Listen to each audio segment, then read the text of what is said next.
पंढरीनाथ नाईक। छात्रों, आज हम इयत्ता 7वीं विषय हिंदी व्याकरण और उन व्याकरण में अव्यय के भेद इनके बारे में जानकारी प्राप्त करेंगे।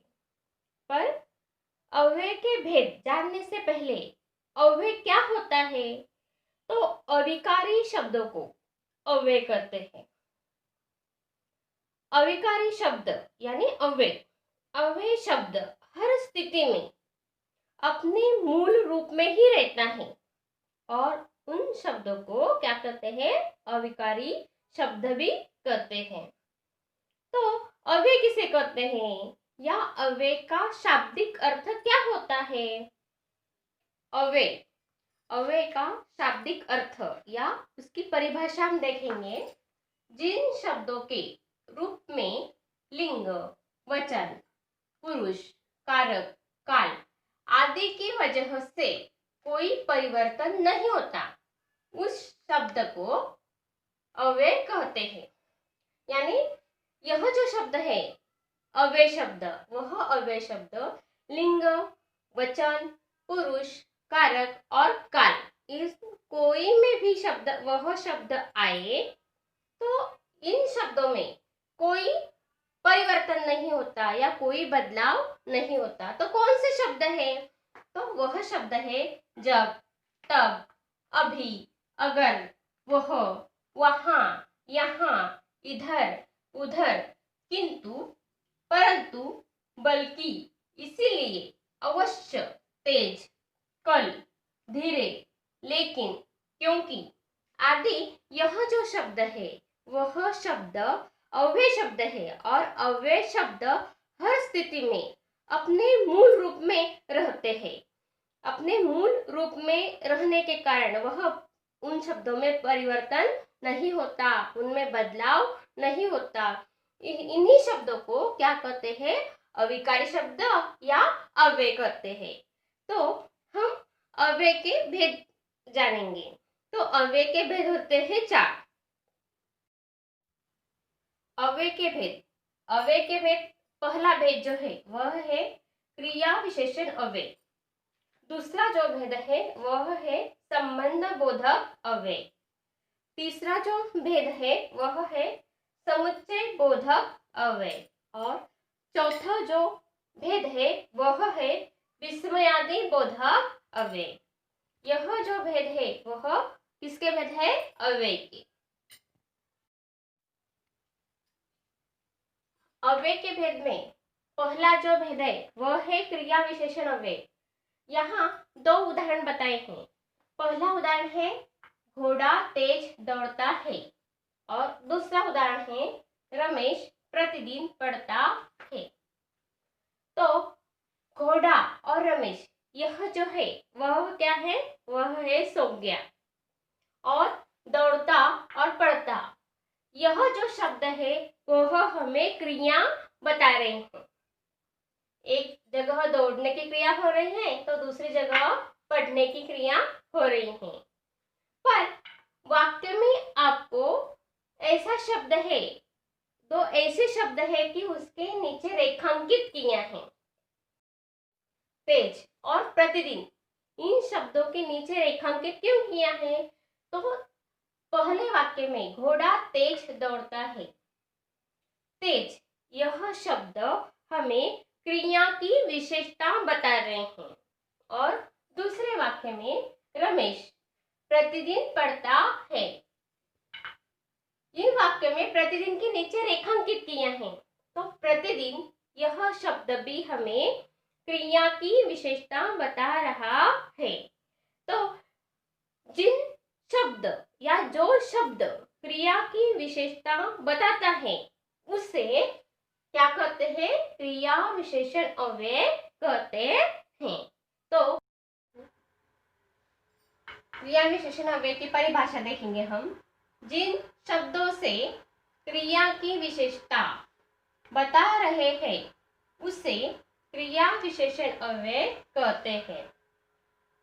जैसे तेज, अब, रात, धीरे धीरे, वहां, जल्दी, आज, यहाँ, चुपचाप, अभी आदि, यह जो शब्द है, क्रिया विशेषण की क्या विशेषता है? तो क्रिया विशेषण के उदाहरण में स्थान, काल, रीति, परिमाण आदि से संबंधित यह शब्द होते हैं। स्थान, काल, रीति, परिमाण आदि से संबंधित हो तो हमें समझ जाना चाहिए कि यह शब्द या यह उदाहरण क्रिया विशेषण अव्यय का है। तो मैंने यहाँ 4 उदाहरण लिखे हैं। अतुल यहाँ से चला गया। दूसरा उदाहरण है नेहा सुंदर लिखती है। तीसरा उदाहरण है काकी जी को बहुत समझाया। चौथा है वहां कोई नहीं था। इन 4 उदाहरण में से हमें क्रिया विशेषण अव्यय पहचानना है और उसके नीचे हमें रेखांकित करना है या गोल करना है। क्रिया विशेषण अव्यय के यह जो 4 वाक्य है, इन वाक्य में से हमें कौन सा शब्द है कि उनके नीचे रेखांकित करना है कि वही शब्द हमें क्रिया की विशेषता बताता है। तो पहला जो वाक्य है अतुल यहाँ से चला गया, यह जो वाक्य है उस वाक्य में एक शब्द के नीचे हमें रेखांकित करना है। तो कौन से शब्द के नीचे रेखांकित करना होगा बताओ? बराबर, यहाँ जो शब्द है उसके नीचे हमें रेखांकित करना होगा। दूसरा जो वाक्य है नेहा सुंदर लिखती है, यह जो वाक्य है उस वाक्य में कौन से शब्द के नीचे हमें रेखांकित करना होगा? हाँ, सुंदर, यह जो वाक्य है इस वाक्य के नीचे हमें रेखांकित करना होगा। तीसरा जो वाक्य है काकी जी को बहुत समझाया, यह जो वाक्य है उस वाक्य में कौन से शब्द के नीचे हमें रेखांकित करना होगा? बराबर है, बहुत, यह जो शब्द है उसके नीचे हमें रेखांकित करना होगा। चौथा जो वाक्य है वहां कोई नहीं था, इस वाक्य में कौन से शब्द के नीचे हमें रेखांकित करना होगा? नहीं, गलत। इस वाक्य में हमें वहां, यह जो शब्द है उस शब्द के नीचे हमें रेखांकित करना होगा। संबंध बोधक अव्यय की जानकारी प्राप्त करेंगे। यहाँ 2 उदाहरण लिखे हैं। स्कूल के समीप मैदान है और दूसरा उदाहरण है विद्या के बिना मनुष्य पशु है। यह जो वाक्य है उस वाक्य में मैंने कुछ शब्द के नीचे रेखांकित किया है। तो पहला जो वाक्य है स्कूल के समीप मैदान है, यह जो वाक्य है स्कूल, यह क्या है? संज्ञा है। और दूसरा जो वाक्य है विद्या के बिना मनुष्य पशु है, उस दूसरे वाक्य में भी विद्या, यह क्या है?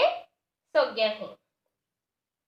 तो संज्ञा हो या सर्वनाम हो, संज्ञा या सर्वनाम का संबंध दूसरे शब्द से बता रहा है, उसे संबंध बोधक अव्यय कहते हैं। कि जो शब्द संज्ञा या सर्वनाम हो उसका संबंध दूसरे शब्द से बताता है। यानी पहला जो है स्कूल के समीप मैदान है, स्कूल का जो संबंध है वह किससे है? मैदान से है। और कौन सा शब्द हमें दिखता है? तो वह के समीप, यह शब्द हमें दिखता है। दोनों शब्द के नीचे का संबंध दिखाता है। दूसरा जो वाक्य है विद्या के बिना मनुष्य पशु है, विद्या यह भी क्या है? संज्ञा है। और मनुष्य यह भी क्या है? संज्ञा ही है। तो पहले शब्द का संबंध दूसरे शब्द से होता है। यह जो शब्द दिखाता है वह कौन सा है? के बिना, यह जो दूसरे शब्द से हमें वह संबंध बताता है। संबंध बोधक की परिभाषा देखेंगे हम। जिन अव्यय शब्दों के कारण संज्ञा या सर्वनाम के बाद आने पर दूसरे शब्दों से उसका संबंध बताते हैं, उन शब्दों को संबंध बोधक अव्यय कहते हैं। यानी जो शब्द संज्ञा या सर्वनाम के बाद आता है उसे और उसका संबंध दूसरे शब्द से होता है। तो जैसे के ऊपर, के भीतर, के बाहर, के बाद, से पहले, से लेकर, के अनुसार, के लिए, की ओर, की भांति, की खातिर आदि। यह जो शब्द है वह शब्द कौन से भी वाक्य में आए तो हमें समझ जाना चाहिए कि यह शब्द का संबंध दूसरे शब्द से है। यह जो 4 वाक्य है उसमें से पहला वाक्य है, धन के बिना व्यवसाय चलाना कठिन है। दूसरा जो वाक्य है, पाठशाला के पास मेरा घर है। तीसरा जो वाक्य है, टीना घर के बाहर बैठी थी। और चौथा जो वाक्य है, छत की ओर बंदर था। यह जो 4 वाक्य है उस 4 वाक्यों में से हमें संबंध बोधक अव्यय ढूंढकर उसके नीचे रेखांकित करना है। कौन से शब्द के नीचे हमें रेखांकित करना होगा? बराबर है के बिना। यह जो शब्द है उसके नीचे हमें रेखांकित करना होगा। दूसरा जो वाक्य है, पाठशाला के पास मेरा घर है। बताओ कौन से शब्द के नीचे रेखांकित करना होगा? हाँ, बराबर है के पास। तीसरा जो वाक्य है, टीना घर के बाहर बैठी थी। इस वाक्य में कौन से वाक्य के नीचे हमें रेखांकित करना होगा? बराबर है के बाहर। अब चौथा जो वाक्य है, छत की ओर बंदर था। यह जो वाक्य है उस वाक्य में कौन से शब्द के नीचे हमें रेखांकित करना होगा? की ओर। बराबर। तो यह जो रेखांकित किए शब्द है वह संबंध बोधक अव्यय के हैं।